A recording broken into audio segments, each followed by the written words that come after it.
Hello and welcome to Wholesome Monday, where we dive into a wholesome story. I've decided to switch it up a little bit for Mondays and read a little bit of a longer form story. I posted a poll on my Patreon and they have chosen Nancy's Mysterious Letter. This is, I think, the eighth. Oh, it tells me right here, the eighth book in the series.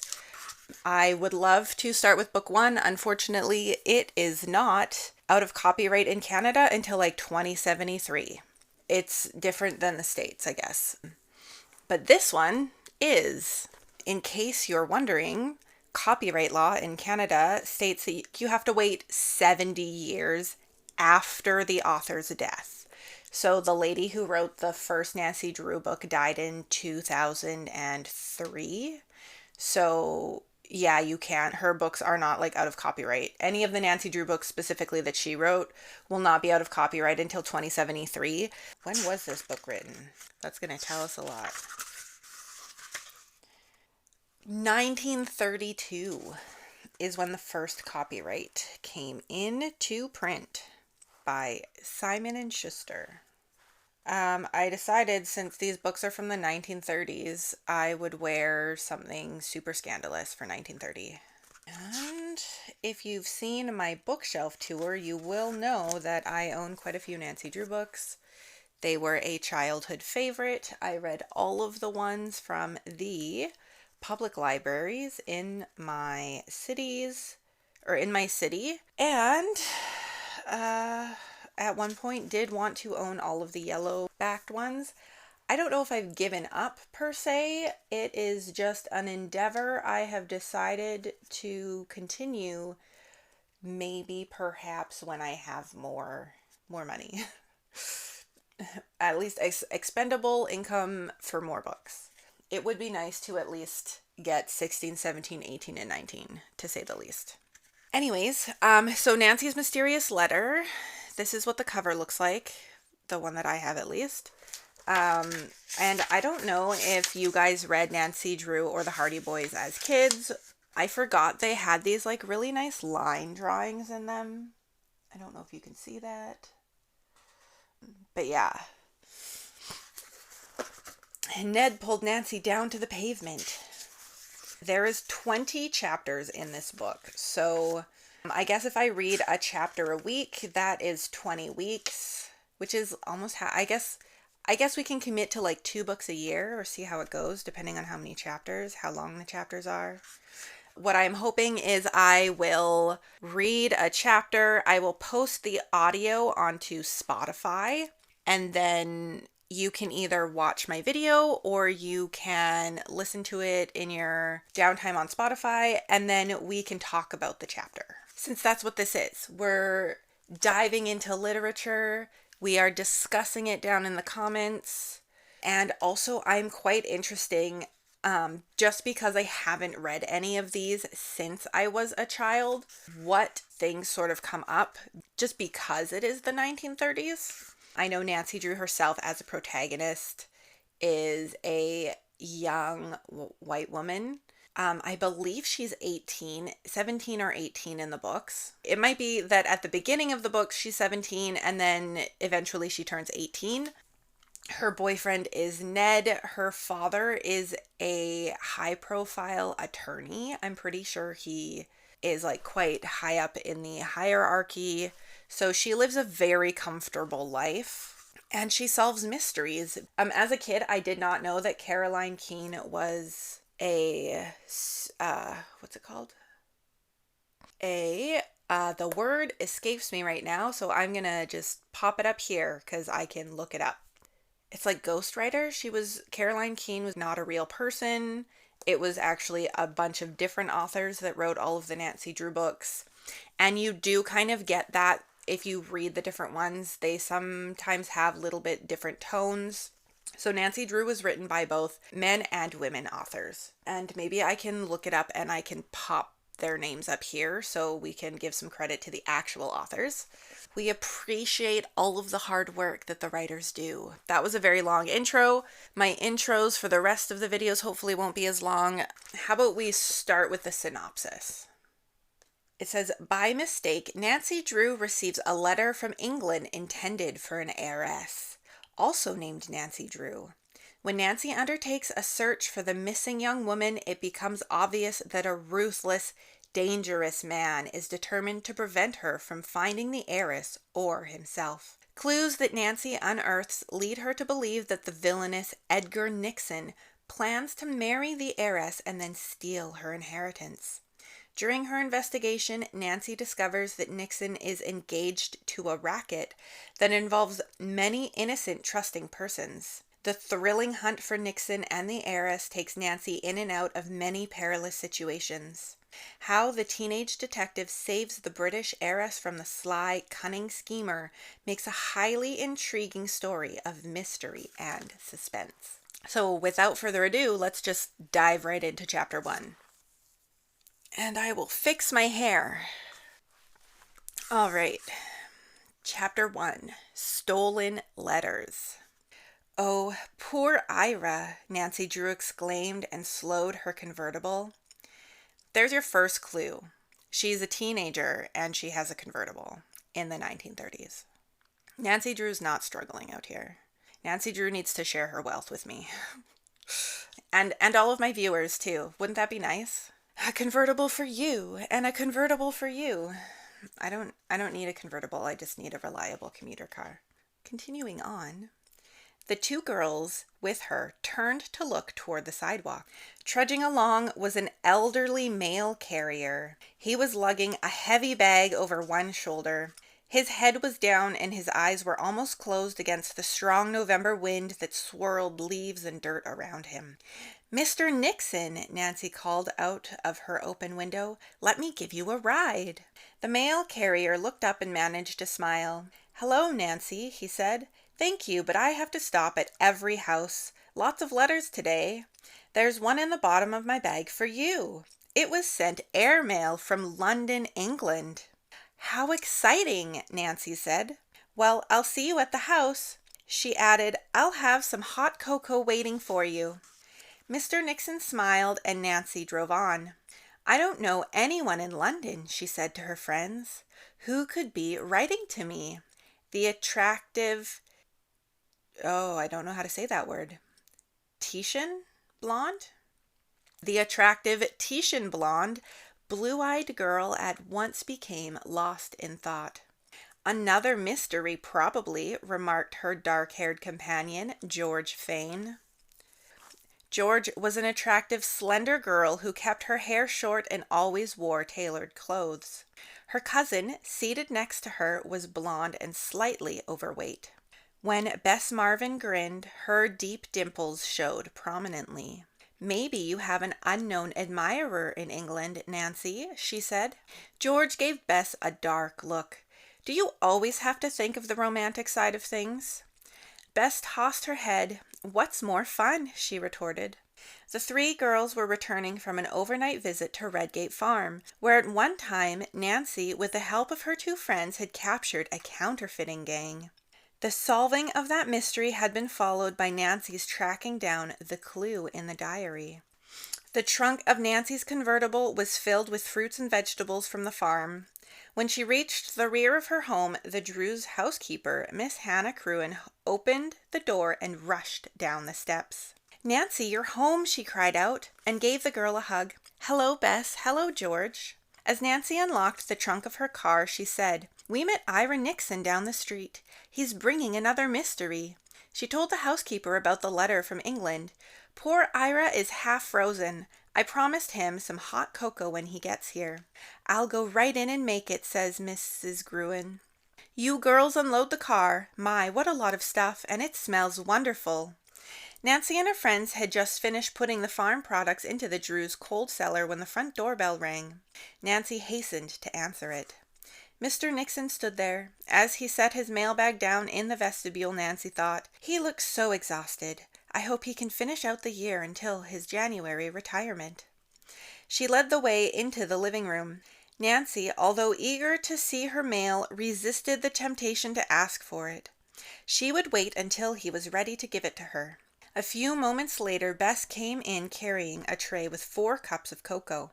Behind her was George with a big plate of homemade cookies. Hannah Gruen, who had lived with Nancy and her father since the death of the girl's mother when she was 3 years old, was an excellent cook.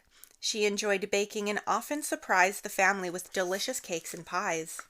Ira Nixon sipped his cocoa slowly. He nibbled on a cookie and slowly color came into his thin face. Hannah Gruen walked in with a pot of cocoa and refilled everyone's cup. As the mail carrier finished the second cup of cocoa, he said he must be on his way. "I almost forgot to give you your letter," Mr. Nixon said as he stood up and went directly to the vestibule. A moment later, the girls heard him cry out and rushed to his side. "What's the matter?" Nancy asked. "The letters! They're gone!" "What do you mean?" George asked, peering into the bag. "There was nothing in it but magazines. All the letters still to be delivered have been stolen," Ira Nixon exclaimed. He began to sway, and the girls quickly grabbed hold of him. They led him back to the living room sofa. "Oh dear," he moaned.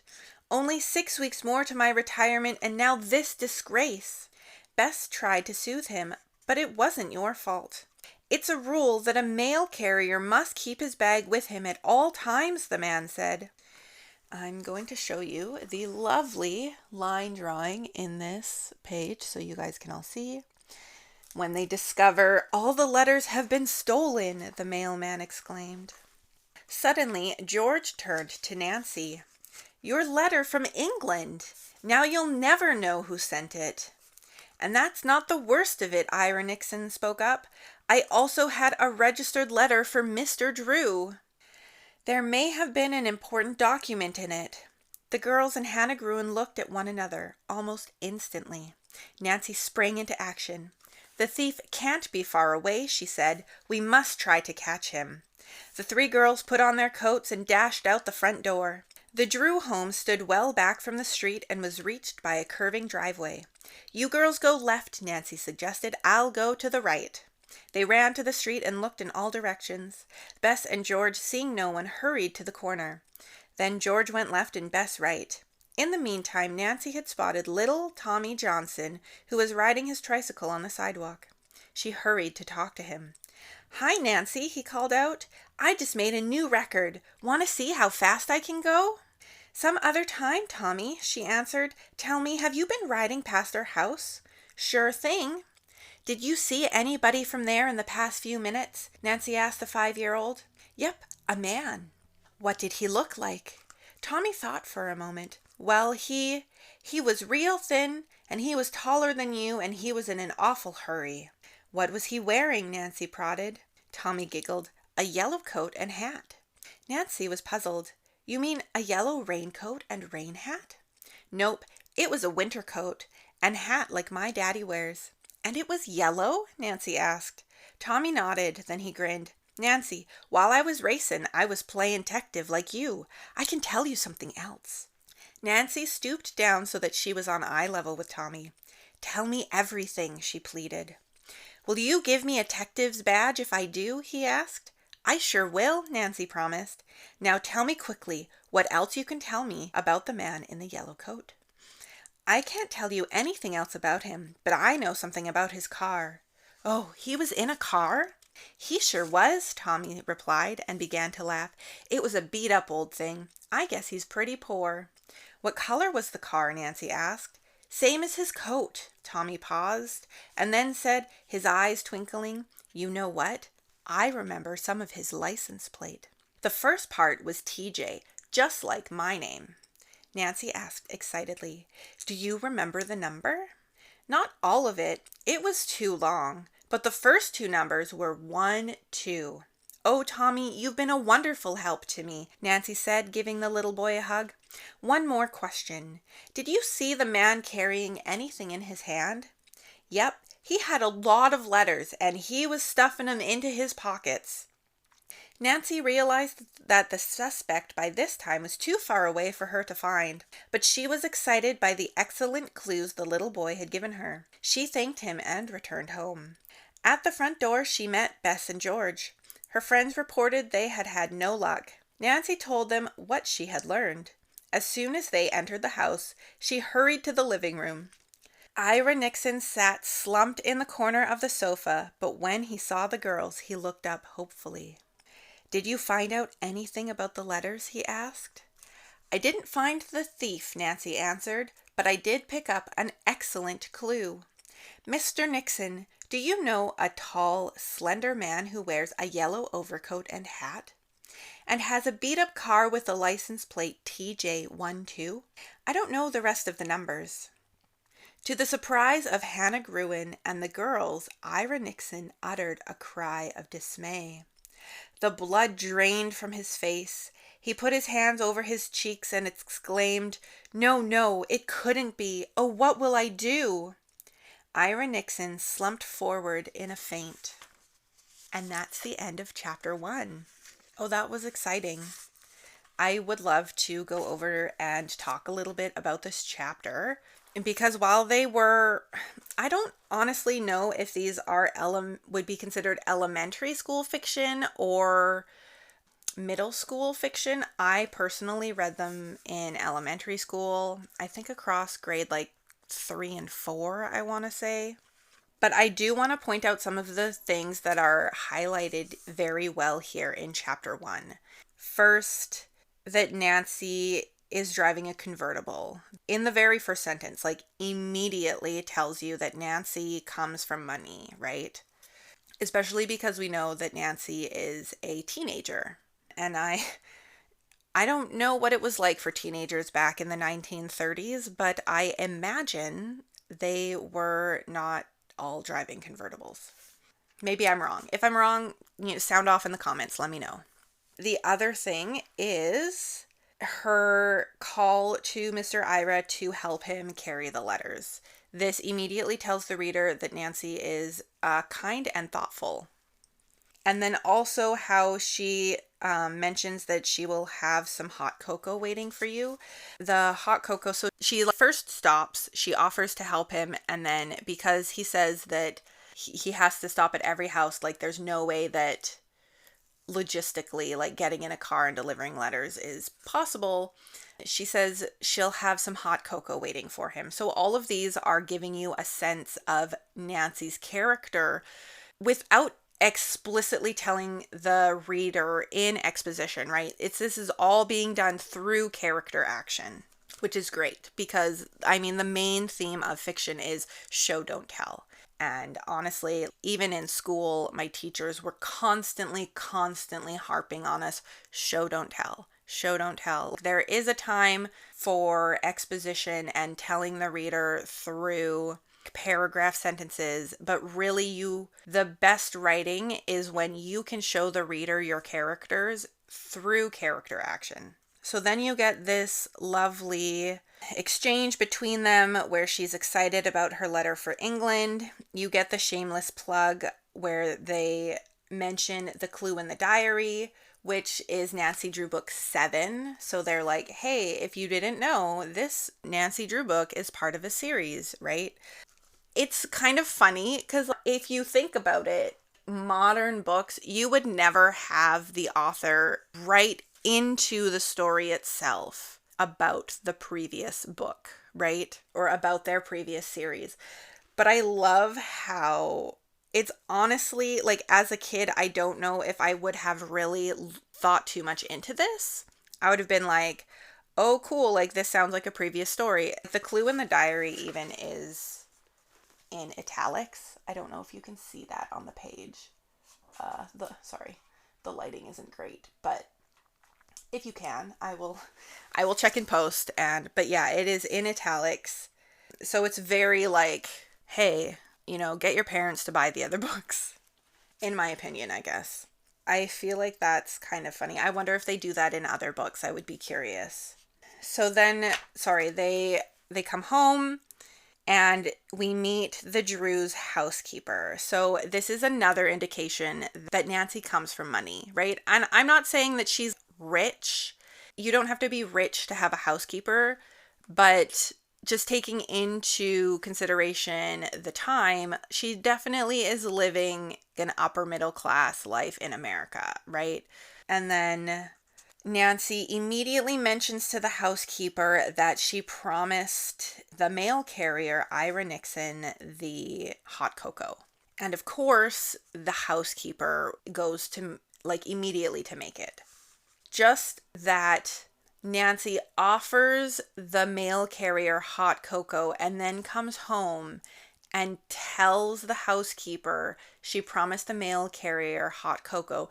There is almost like an expectation there that Nancy expects not to have to make the hot cocoa, that the housekeeper will do it.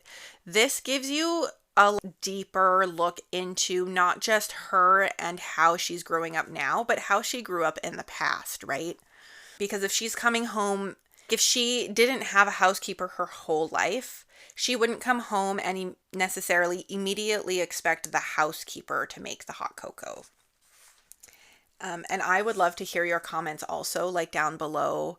I obviously grew up in the 90s. I did not have a housekeeper. If anyone watching this grew up with a housekeeper, what was it like? And then I guess you further get more of Mrs. Gruen as George comes in with a big plate of homemade cookies. And you sort of get that Hannah Gruen enjoys baking and often surprises the family with delicious cakes and pies. I feel like this is a shallow view. I'm sure the housekeeper has other hobbies. And I understand in a children's book, you're not going to spend a lot of time on the housekeeper, but I do find it very telling of the times that what the author chose to describe that the housekeeper likes doing as a woman is baking. And then page 4, you get the photo, of course, and after they've finished enjoying their hot cocoa and their cookies, they go back out, and of course the mail bag is just full of magazines. There are no more letters. They have been stolen. Then Nancy and her friends jump into action. They go out, they try to find it, and Nancy sees Tommy. Of course, Nancy would find Tommy because she's the main character. That's a given. And because this is book 8, I don't know if Tommy is mentioned before. It seems like, based off of their conversation, they do have a history. Tommy looks up to Nancy and wants to be a detective like her, so he practices his detective skills. Even though he's 5 years old, you do get this sense of pride when he tells her all of these things. I love how that comes through in the text. Sorry, there was one moment specifically. Oh, yeah. Tommy paused and then said, his eyes twinkling, "You know what? I remember some of the license plate." You just get this sense from Tommy, even in this very short interaction, that he really loves not just showing off, but specifically being able to tell this information to Nancy. Like, he's very proud of the work he's done. And honestly, as a 5-year-old, he should be. What 5-year-old remembers all of this, right? And while in some books, this might be construed as a deus ex machina, like there just so happened to be a 5-year-old and he just so happened to remember all of this stuff about the person who stole the letters. But because of the way that it's set up, you kind of can be forgiving of that. And I love how that comes through in the text, right? It feels less like a deus machina just because of the way that it is set up. Because of the way that Tommy's character is set up, because of the way Tommy and Nancy's relationship is set up. I guess it will play into your suspension of disbelief enough that you're like, yeah, I can see, like, I believe it. And also you still get that he's asking for a detective badge if he does a good job, right? So you still get that sort of kiddish, boyish charm in there too. And then it ends kind of on a cliffhanger, right? Because we get the sense that Ira Nixon knows exactly who stole his letters. And you have to wait until chapter 2 to find out, hopefully, who that is. Which chapter 2 will come out next Monday. Tune in next week to find out who, hopefully, stole the letters. But yes, I guess I will end it there.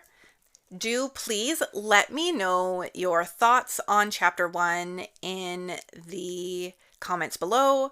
I do think they did such a good job of first setting up the characters, setting up the story, and immediately in chapter 1, we're invested in the story, right? We already have a mystery. Where are the letters? We've already have a sense of who Nancy Drew is, what her character is like. We get a sense of her, even her detective skills, right? Noticing Tommy, immediately going over to him, the questions she asks. And you get a sense of how other people view her in her interaction with Tommy. You see how he reacts when she's asking him the questions, right?